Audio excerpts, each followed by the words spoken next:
Chief की दावत। लेखक मुंशी प्रेमचंद जी। आज मिस्टर श्यामनाथ के घर चीफ की दावत थी। श्यामनाथ और उनकी धर्म पत्नी को पसीना पोंछने की फुर्सत न थी। पत्नी ड्रेसिंग गाउन पहने, उलझे हुए बालों का जूड़ा बनाए, मुंह पर फैली हुई सुर्खी और पाउडर को मले, और मिस्टर श्यामनाथ सिगरेट पर सिगरेट फूंकते हुए चीजों की फहरिस्त हाथ में थामे एक कमरे से दूसरे कमरे में आ जा रहे थे। आखिर 5 बजते बजते तैयारी मुकम्मल होने लगी। कुर्सियां, मेज, तिपाइयां, नैपकिन, फूल सब बरामदे में पहुंच गए। ड्रिंक का इंतजाम बैठक में कर दिया गया। अब घर का फालतू सामान अलमारियों के पीछे और पलंगों के नीचे छिपाए जाने लगा। तभी श्यामनाथ के सामने सहसा एक अड़चन खड़ी हो गई। माँ का क्या होगा? इस बात की ओर न उनका और न उनकी कुशल गृहिणी का ध्यान गया था। मिस्टर श्यामनाथ श्रीमती की ओर घूमकर अंग्रेजी में बोले, माँ का क्या होगा? श्रीमती काम करते करते ठहर गई और थोड़ी देर सोचने के बाद बोली, इन्हें पिछवाड़े इनकी सहेली के यहाँ भेज दो, रात भर बेशक वहीं रहें, कल आ जाएं। श्यामनाथ सिगरेट मुंह में रखे सिकुड़ी आंखों से श्रीमती के चेहरे की ओर देखते हुए पल भर सोचते रहे। फिर सिर हिलाकर बोले, नहीं, मैं नहीं चाहता कि उस बुढ़िया का आना जाना यहाँ फिर से शुरू हो। पहले ही बड़ी मुश्किल से बंद किया था। माँ से कहें कि जल्दी ही खाना खा के शाम को ही अपनी कोठरी में चली जाएं। मेहमान कहीं 8 बजे आएंगे, इससे पहले ही अपने काम से निमट लें। सुझाव ठीक था, दोनों को पसंद आया, मगर फिर सहसा श्रीमती बोल उठी। जो वह सो गई और नींद में खर्राटे लेने लगी तो साथ ही तो बरामदा है जहां लोग खाना खाएंगे, तो इन्हें कह देंगे कि अंदर से दरवाजा बंद कर ले, मैं बाहर से ताला लगा दूंगा। या माँ को कह देता हूँ कि अंदर जाकर सोई नहीं, बैठी रहे, और क्या। और जो सो गई तो डिनर का क्या मालूम कब तक चले, 11-11 बजे तक तो तुम ड्रिंक ही करते रहते हो। श्यामनाथ कुछ खींच उठे, हाथ झटकते हुए बोले, अच्छी भली ये भाई के पास जा रही थी, तुमने यूं ही खुद अच्छा बनने के लिए बीच में टांग अड़ा दी। वाह, तुम माँ और बेटे की बातों में मैं क्यों बुरी बनूं? तुम जानो और वह जाने। मिस्टर श्यामनाथ चुप रहे। ये मौका बहस के न था, समस्या का हल ढूंढने का था। उन्होंने घूमकर माँ की कोठरी की ओर देखा। कोठरी का दरवाजा बरामदे में खुलता था। बरामदे की ओर देखते हुए झट से बोले, मैंने सोच लिया है, और उन्हीं कदमों माँ की कोठरी के बाहर जा खड़े हुए। माँ दीवार के साथ एक चौकी पर बैठी, दुपट्टे में मुंह सिर लपेटे माला जप रही थी। सुबह से तैयारी होती देखते हुए माँ का दिल भी धड़क रहा था। बेटे के दफ्तर का बड़ा साहब घर पर आ रहा है, सारा काम सुविधे से चल जाए। माँ, आज तुम खाना जल्दी खा लेना, मेहमान लोग 7:30 बजे तक आ जाएंगे। माँ ने धीरे से मुंह पर से दुपट्टा हटाया और बेटे को देखते हुए कहा, आज मुझे खाना नहीं खाना है बेटा, तुम तो जानते हो मांस मछली बने तो मैं खाना नहीं खाती। जैसे भी हो अपने काम से जल्दी निमट लेना। अच्छा बेटा। और माँ, हम लोग पहले बैठक में बैठेंगे, उतनी देर तुम यहाँ बरामदे में बैठना, फिर जब हम यहाँ आ जाएं तो तुम गुसल खाने के रास्ते बैठक में चली जाना। माँ आवाक बेटे का चेहरा देखने लगी, फिर धीरे से बोली, अच्छा बेटा। और माँ, आज जल्दी सो नहीं जाना, तुम्हारे खर्राटों की आवाज दूर तक जाती है। माँ लज्जित सी आवाज में बोली, क्या करूं बेटा, मेरे बस की बात नहीं है, जब से बीमारी से उठी हूँ नाक से सांस नहीं ले सकती। मिस्टर श्यामनाथ ने इंतजाम तो कर दिया, फिर भी उनकी उधेड़ बुन खत्म नहीं हुई। जो चीफ अचानक इधर आ निकला तो 8-10 मेहमान होंगे, देसी अफसर, उनकी स्त्रियां होंगी, कोई भी गुसल खाने की तरफ जा सकता है। शौक और क्रोध में वे झुंझलाने लगे। एक कुर्सी को उठाकर बरामदे में कोठरी के बाहर रखते हुए बोले, आओ माँ, जरा इस पर बैठो तो। माँ माला संभालती, पल्ला ठीक करती उठी और धीरे से कुर्सी पर आकर बैठ गई। यूं नहीं माँ, टांगे ऊपर चढ़ाकर नहीं बैठते, ये खाट नहीं है। माँ ने टांगे नीचे उतार ली। और खुदा के वास्ते नंगे पाँव नहीं घूमना, नहीं वे खड़ाऊ पहनकर सामने आना, किसी दिन तुम्हारी ये खड़ाऊ उठाकर मैं बाहर फेंक दूंगा। माँ चुप रही। कपड़े कौन से पहनोगी माँ? जो है वही पहनूंगी बेटा, जो कहो पहन लूं। मिस्टर श्यामनाथ सिगरेट मुंह में रखे, फिर अधकुली आंखों से माँ की ओर देखने लगे और माँ के कपड़ों की सोचने लगे। श्यामनाथ हर बात में तरतीब चाहते थे। घर का सब संचालन उनके हाथ में था। खूंटियां कमरों में कहाँ लगाई जाएं, बिस्तर कहाँ पर बिछे, किस रंग के पर्दे लगाए जाएं, श्रीमती कौन सी साड़ी पहने, मैस किस साइज की हो? शामनाथ को चिंता थी, अगर चीफ का साक्षात माँ से हो गया तो कहीं लज्जित नहीं होना पड़े। माँ को सिर से पांव तक देखते हुए बोले, तुम सफेद कमीज और सफेद शलवार पहन लो माँ, पहन के आओ तो जरा देखूं। माँ धीरे से उठी और अपनी कोठी में कपड़े पहनने चली गई। ये माँ का झमेला ही रहेगा। उन्होंने फिर अंग्रेजी में अपनी स्त्री से कहा, कोई ढंग की बात हो तो भी कोई कहे, अगर कहीं कोई उल्टी सीधी बात हो गई, चीफ को बुरा लगा तो सारा मजा जाता रहेगा। माँ सफेद कमीज और सफेद शलवार पहनकर बाहर निकली। छोटा सा कद, सफेद कपड़ों में लिपटा छोटा सा सूखा हुआ शरीर, धुंधली आंखें, केवल सिर के आधे झड़े हुए बाल पल्ले की ओट में छिप गए थे। पहले से कुछ कम कुरूप नजर आ रही थी। चलो ठीक है, कोई चूड़िया वूड़िया हो तो वो भी पहन लो, कोई हर्ज नहीं। चूड़े कहाँ से लाऊं बेटा, तुम तो जानते हो सब जेवर तुम्हारी पढ़ाई में बिक गए। यह वाक्य शामनाथ को तीर की तरह लगा। तिलक कर बोले, ये कौन सा राग छेड़ दिया माँ? सीधे कह दो नहीं है जेवर, बस। इससे पढ़ाई वढ़ाई का क्या ताल्लुक है? जो जेवर बिका तो कुछ बनकर ही आया हूँ, निरा लंडूरा तो नहीं लौट आया। जितना दिया था उससे दुगना ले लेना। मेरी जीभ जल जाए बेटा, तुमसे जेवर लूंगी, मेरे मुंह से यूं ही निकल गया। जो होते तो लाख बार पहनती। 5:30 बज चुके थे। अभी मिस्टर श्यामनाथ को खुद भी नहा धोकर तैयार होना था। श्रीमती कब की अपने कमरे में जा चुकी थी। श्यामनाथ जाते हुए एक बार फिर माँ को हिदायत करते गए, माँ रोज की तरह गुमसुम बन के नहीं बैठे रहना। अगर साहब इधर आ निकले और कोई बात पूछे तो ठीक तरह से बात का जवाब देना। मैं ने पढ़ी ने लिखी बेटा, मैं क्या बात करूंगी, तुम कह देना माँ अनपढ़ है, कुछ जानती समझती नहीं, वे नहीं पूछेगा। 7 बजते बजते माँ का दिल धक धक करने लगा। अगर चीफ सामने आ गया और उसने कुछ पूछा तो वे क्या जवाब देगी? अंग्रेज को तो वह दूर से ही देखकर घबरा उठी थी। ये तो अमरीकी है, ने मालूम क्या पूछे, मैं क्या कहूंगी। माँ का जी चाहा कि चुपचाप पिछवाड़े विधवा सहेली के घर चली जाए, मगर बेटे के हुक्म को कैसे टाल सकती थी। चुपचाप कुर्सी पर टांगे लटकाए बैठी रही। एक कामयाब पार्टी वह है जिसमें ड्रिंक कामयाबी से चल जाए।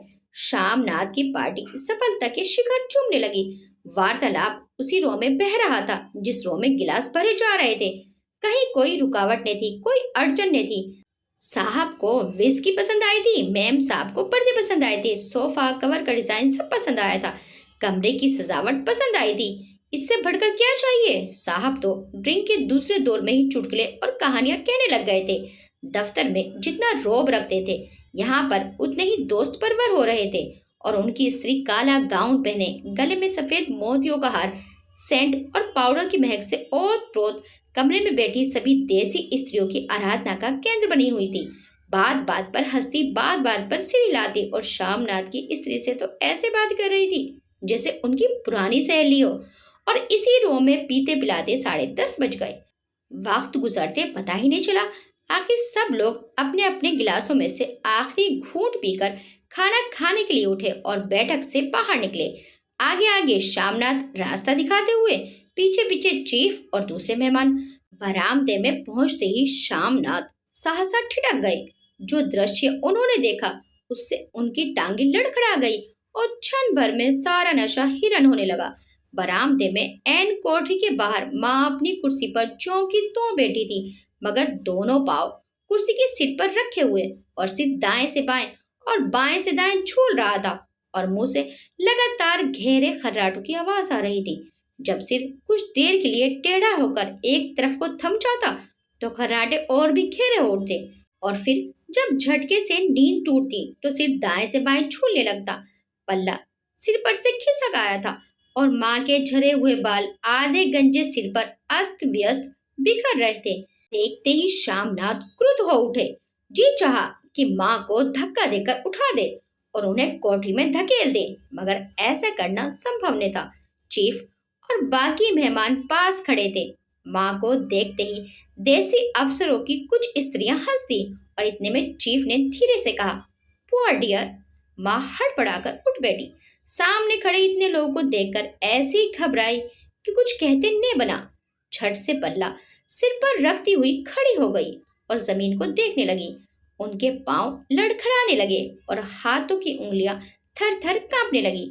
माँ तुम जाके सो जाओ, तुम क्यों इतनी देर तक जाग रही थी? और खिसियाई हुई नजरों से शामनाथ चीफ के मुंह की ओर देखने लगे। चीफ के चेहरे पर मुस्कुराहट थी। वे वहीं खड़े खड़े बोले, नमस्ते। माँ ने झिझकते हुए, अपने में सिमटते हुए दोनों हाथ जोड़े, मगर एक हाथ दुपट्टे के अंदर माला को पकड़े हुए था, दूसरा बाहर। ठीक से नमस्ते भी न कर पाई। शामनाथ इस पर भी खिन्न हो उठे। इतने में चीफ ने अपना दायां हाथ हाथ मिलाने के लिए माँ के आगे किया। माँ और भी घबरा उठी। माँ हाथ मिलाओ। पर माँ हाथ कैसे मिलाती? दाएं हाथ में तो माला थी। घबराहट में माँ ने बायां हाथ ही साहब के दाएं हाथ में रख दिया। शामनाथ दिल ही दिल में जल उठे। देसी अफसरों की स्त्रियां खिलखिलाकर हंस पड़ी। यूं नहीं माँ, तुम तो जानती हो दायां हाथ मिलाया जाता है, दायां हाथ मिलाओ। मगर तब तक चीफ माँ का बायां हाथ ही बार बार हिलाकर कह रहे थे, हाउ डू यू डू। कहो माँ, मैं ठीक हूँ, खैरियत से हूँ। माँ कुछ बड़बड़ाई। माँ कहती है, मैं ठीक हूँ। कहो माँ, हाउ डू यू डू। माँ धीरे से सकुचाते हुए बोली, हाउ डू डू। एक बार फिर कह कहा उठा।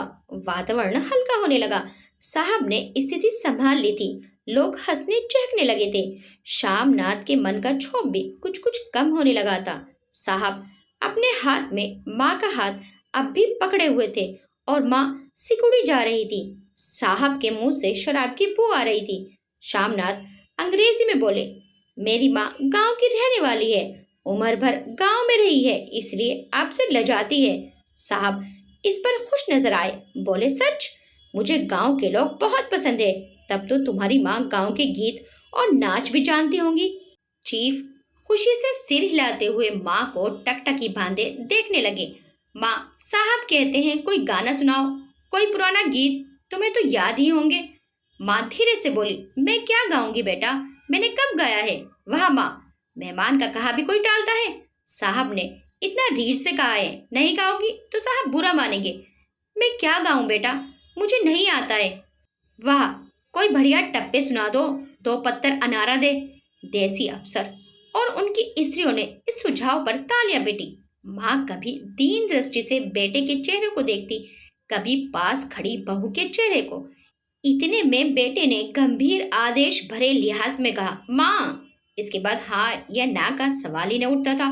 माँ बैठ गई और क्षीण दुर्बल लड़जाती आवाज में एक पुराना विवाह का गीत गाने लगी। हरियाणी माए, हरियाणी बहने, हरियते भागी भरिया है। देसी स्त्रियां खिलखिला के हंस उठी।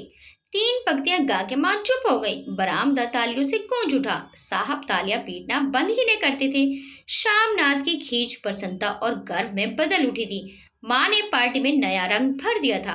तालियां थमने पर साहब बोले, पंजाब के गांव की दस्तकारी क्या है? शामनाथ खुशी में झूम रहे थे। बोले, ओ बहुत कुछ साहब, मैं आपको एक सेट उन चीजों का भेंट करूंगा, आप उन्हें देखकर खुश होंगे। मगर साहब ने सिर हिलाकर अंग्रेजी में फिर पूछा, नहीं, मैं दुकानों की चीजें नहीं मांगता। पंजाबियों के घरों में क्या बनता है? औरतें खुद क्या बनाती हैं? शामनाथ कुछ सोचते हुए बोले, लड़कियां गुड़िया बनाती हैं और फुलकारियां बनाती हैं। फुलकारियां क्या? शामनाथ फुलकारी का मतलब समझाने की असफल चेष्टा करने के बाद माँ को बोले, क्यों माँ, कोई पुरानी फुलकारी घर में है? माँ चुपचाप अंदर गई और अपनी पुरानी फुलकारी उठा लाई। साहब बड़ी रुचि से फुलकारी देखने लगे। पुरानी फुलकारी थी, जंगे जंगे से उसके धागे टूट रहे थे और कपड़ा फटने लगा था। साहब की रुचि को देखकर शामनाथ बोले, ये फटी हुई है साहब, मैं आपको नई बनवा दूंगा। माँ बना दी। क्यों माँ, साहब को फुलकारी बहुत पसंद है, इन्हें ऐसी ही एक फुलकारी बना दोगी ने? माँ चुप रही, फिर डरते डरते धीरे से बोली, अब मेरी नजर कहाँ है बेटा, बूढ़ी आंखें क्या देखेंगी? मगर माँ का वाक्य बीच में ही तोड़ते हुए शामनाथ साहब को बोले, वह जरूर बना देगी, आप उसे देखकर खुश होंगे। साहब ने सिर हिलाया, धन्यवाद किया और हल्के हल्के झूमते हुए खाने की मेज की ओर बढ़ गए। बाकी मेहमान भी उनके पीछे पीछे हो लिए। जब मेहमान बैठ गए और माँ पर से सबकी आंखें हट गई तो माँ धीरे से कुर्सी पर से उठी और सबसे नजरें बचाती हुई अपनी कोठरी में चली गई। मगर कोठरी में बैठने की देर थी कि आंखों में छल छल आंसू बहने लगे। वे दुपट्टे से बार बार उन्हें पोंछती, पर वे बार बार उमड़ आते, जैसे बरसों का बांध तोड़कर उमड़ आए हों। माँ ने बहु तेरा दिल को समझाया, हाथ जोड़े, भगवान का नाम लिया, बेटे के चिरायु होने की प्रार्थना की, बार बार आंखें बंद की, मगर आंसू बरसात के पानी की तरह जैसे थमने ही में ही ना आते थे। आधी रात का वक्त होगा। मेहमान खाना खाकर एक एक करके जा चुके थे। माँ दीवार से सटकर बैठी आंखें फाड़े दीवार को देखे जा रही थी। घर के वातावरण में तनाव ढीला पड़ चुका था। मोहल्ले की निस्तब्धता शामनाथ के घर भी छा चुकी थी। केवल रसोई में प्लेटों के खनकने की आवाजें आ रही थी। तभी सहसा माँ की कोठरी का दरवाजा जोर से खटकने लगा। माँ, दरवाजा खोलो। माँ का दिल बैठ गया। हड़बड़ाकर उठ बैठी। क्या मुझसे फिर कोई भूल हो गई? माँ कितनी देर से अपने आप को कोस रही थी कि क्यों उन्हें नींद आ गई, क्यों वे ऊँघने लगी, क्या बेटे ने अभी तक क्षमा नहीं किया? माँ उठी और कांपते हाथों से दरवाजा खोल दिया। दरवाजा खुलते ही शामनाथ झूमते हुए आगे बढ़ आए और माँ को आलिंगन में भर लिया। ओ अम्मी, तुमने तो आज रंग ला दिया। साहब तुमसे इतना खुश हुआ कि क्या कहूँ। ओ अम्मी, अम्मी। माँ की छोटी सी काया सिमटकर बेटे के आलिंगन में छिप गई। माँ की आंखों में फिर आंसू आ गए। उन्हें पहुंचती हुई धीरे से बोली, बेटा तुम मुझे हरिद्वार भेज दो, मैं कब से कह रही हूँ। शामनाथ का झूमना सहसा बंद हो गया और उनकी पेशानी पर फिर तनाव के बल पड़ने लगे। उनकी बाहें माँ के शरीर पर से हट आईं। क्या कहा माँ? ये कौन सा राग तुमने फिर छेड़ दिया? शामनाथ का क्रोध बढ़ने लगा था। बोलते गए, तुम मुझे बदनाम करना चाहती हो ताकि दुनिया कहे कि बेटा माँ को अपने पास नहीं रख सकता? नहीं बेटा, अब तुम अपनी बहू के साथ जैसा मन चाहो रहो। मैंने अपना खा पहन लिया। अब यहाँ क्या करूंगी? जो थोड़े दिन जिंदगानी के बाकी हैं, भगवान का नाम लूंगी। तुम मुझे हरिद्वार भेज दो। तुम चली जाओगी तो फुलकारी कौन बनाएगा? साहब से तुम्हारे सामने ही फुलकारी देने का इकरार किया है। मेरी आंखें अब नहीं है बेटा जो फुलकारी बना सकूं। तुम कहीं और से बनवा लो, बनी बनाई ले लो। माँ, तुम मुझे धोखा देके यूं चली जाओगी? मेरा बनता काम बिगाड़ोगी? जानती नहीं, साहब खुश होगा तो मुझे तरक्की मिलेगी। माँ चुप हो गई, फिर बेटे के मुंह की ओर देखती हुई बोली, क्या तेरी तरक्की होगी? क्या साहब तेरी तरक्की कर देगा? क्या उसने कुछ कहा है? कहा नहीं, मगर देखती नहीं कितना खुश हो गया है। कहता था जब तेरी माँ फुलकारी बनाना शुरू करेगी तो मैं देखने आऊंगा कि कैसे बनाती है। जो साहब खुश हो गया तो मुझे उससे बड़ी नौकरी भी मिल सकती है। मैं बड़ा अफसर बन सकता हूँ। माँ के चेहरे का रंग बदलने लगा।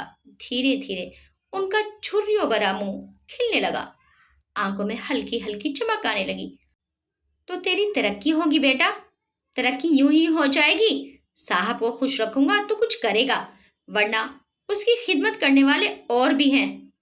तो मैं बना दूंगी बेटा, जैसा बन पड़ेगा बना दूंगी। और माँ दिल ही दिल में फिर बेटे के उज्जवल भविष्य की कामनाएं करने लगी। और मिस्टर शामनाथ, अब सो जाओ माँ, कहते हुए तनिक लड़खड़ाते हुए अपने कमरे की ओर घूम गए। आपको ये कहानी कैसी लगी हमें कमेंट करके ज़रूर बताइएगा। वीडियो अच्छी लगी तो वीडियो को लाइक शेयर सब्सक्राइब करना मत भूलिएगा। मिलते हैं नेक्स्ट टाइम एक अच्छी सी कहानी के साथ। Till then bye bye.